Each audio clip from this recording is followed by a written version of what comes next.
لوگ اتنے بدبخت لوگ ہیں کہ یہ جس راستے سے آ رہے ہوں وہ راستہ بھی چھوڑ دینا، کیونکہ ان کے اوپر ہر وقت شیطان کا سایہ رہتا ہے۔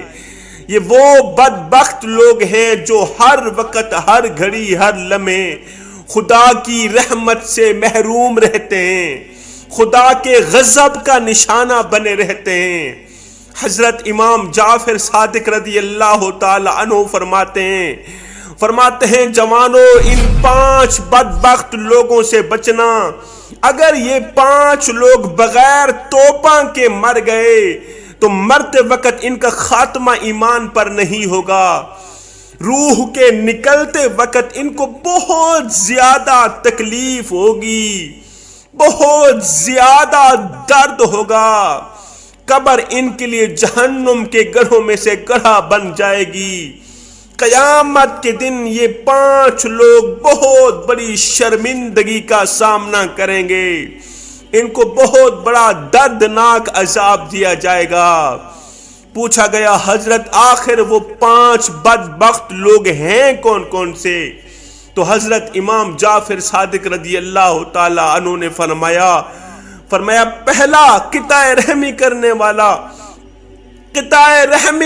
والا، تعلق توڑنے والا، رشتے ناطے توڑنے والا، اپنے عزیز و اقارب سے، دوستوں سے، بہنوں بھائیوں سے رشتے ناطے توڑنے والے شخص کے اوپر ہر وقت شیطان کا سایہ رہتا ہے۔ یہ انسان ہر وقت شیطان کو خوش کرتا رہتا ہے، رحمان کو ناراض کرتا رہتا ہے۔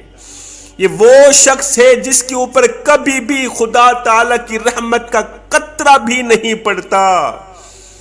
حضرت عیسیٰ علیہ السلام کے پاس ایک شخص آیا، کہنے لگا حضرت ہمارے علاقے میں ایک عبادت گزار تھا، میں نے اس کے پاس کچھ سونا امانت کے طور پر رکھ کر خود یمن کی طرف چلا گیا۔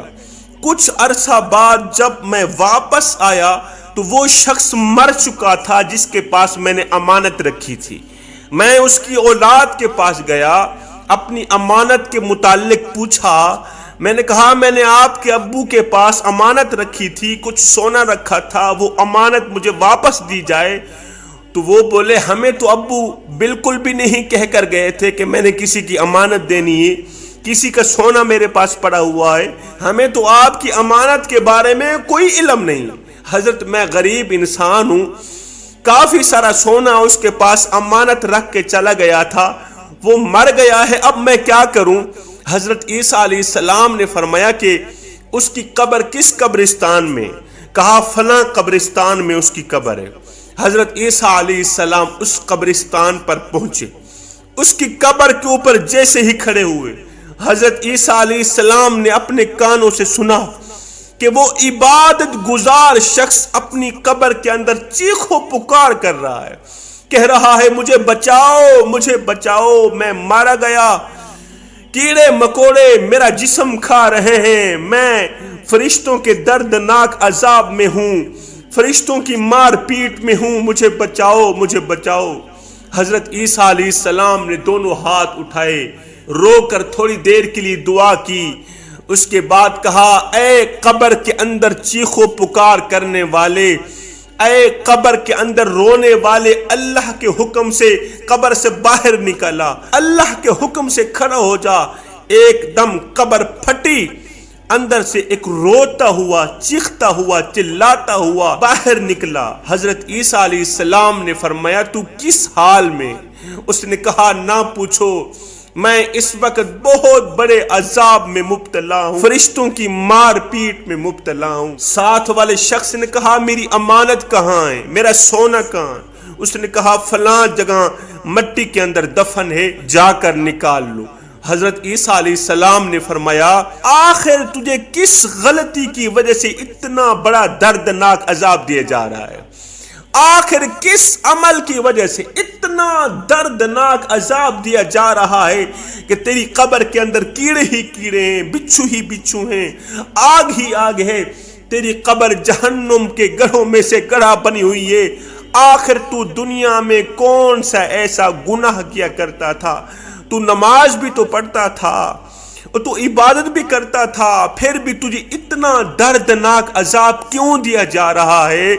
تو اس نے کہا کہ میں عبادت بھی کرتا تھا، لیکن میری ایک ہی بہن تھی اور وہ بہت بڑی غریب تھی، میں مالدار تھا۔ سب سے بڑا گناہ جو میں نے کیا وہ یہ ہے کہ میں نے ماں باپ کی وراثت سے اپنی بہن کو حصہ نہیں دیا۔ ایک تو ماں باپ کی وراثت سے اسے حصہ نہ ملا، دوسرا میں نے اسے تنہا اکیلا چھوڑ دیا۔ اس کے 4 بچے تھے، ان بچوں کا باپ فوت ہو گیا تھا، میں کھا کے سوتا تھا، میری بہن بھوکی سوتی تھی۔ وہ اس قدر غریب تھی کہ اپنے بچوں کو حرام کھلانے پر مجبور ہو گئی، پھر بھی اس کے لیے میرے اندر رحم نہ آیا۔ میں کھا کے سوتا، وہ بھوکی سوتی، میں پی کے سوتا، وہ پیاسی سوتی۔ اس کے اوپر جو سب سے بڑا میں نے پہاڑ توڑا کہ اس کے ساتھ رشتہ ناتا بھی میں نے توڑ دیا۔ ساری زندگی اس سے حال تک نہ پوچھا، خدارا کبھی بھول کر کے بھی اپنے والدین کے ساتھ، بہن بھائیوں کے ساتھ، عزیز و اقارب کے ساتھ رشتہ ناتا ہرگز نہ توڑنا۔ یہ بہت بڑا گناہ ہے، یہ بہت بڑا گناہ ہے۔ تمہاری قبر جہنم کے گڑھوں میں سے گڑھا بن جائے گی۔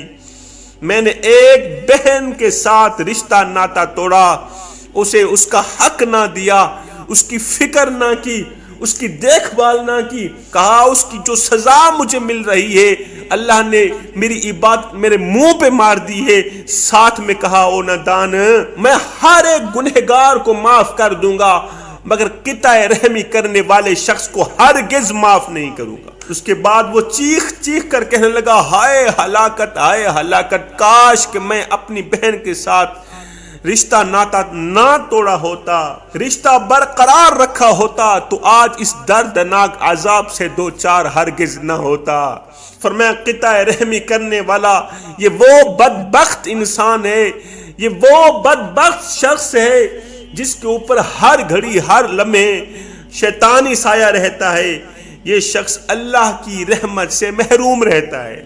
فرمایا دوسرا، جس کی بیوی بد چلن ہو، جس کی بیوی گنہگار ہو، بد چلن ہو، بد کردار ہو، یہ شخص نہ تو بیوی کو سمجھائے اور نہ ہی تو بیوی کو طلاق دے، نہ تو بیوی کو روکتا ہے نہ تو بیوی کو طلاق دیتا ہے۔ ایک بد چلن عورت تھی، نرم مزاج شوہر نے منت کی، سماجت کی کہ تو بد چلنی چھوڑ دے، اس کام سے باز آ جا، لیکن وہ باز نہ آئے۔ شوہر کے بار بار سمجھانے سے تنگ آ کر ایک دن بیوی نے شرط ظاہر کر دی، ایک خواہش ظاہر کر دی۔ شوہر کو کہا کہ اگر تو یہ شرط پوری کرے تو میں بد چلنی چھوڑ دوں گی، میں یہ گناہ چھوڑ دوں گی۔ شوہر نے کہا جلدی بتا کون سی تیری شرط؟ تیری شرط کو پورا کرنے کے لیے اگر آسمان سے تارے بھی کیوں نہ توڑ کے لانے پڑے تو میں لانے کے لیے تیار ہوں، جلدی بتا کون سی تیری شرط ہے؟ اس نے کہا میری کوئی لمبی چوڑی شرط نہیں ہے، بس شرط یہ ہے اگر تو چاہتا ہے کہ میں نیک چلن بن جاؤں تو تجھے 7 دن بھیک کے ٹکڑے کھانے پڑیں گے، بھیک کی روٹیاں کھانی پڑیں گی۔ اگر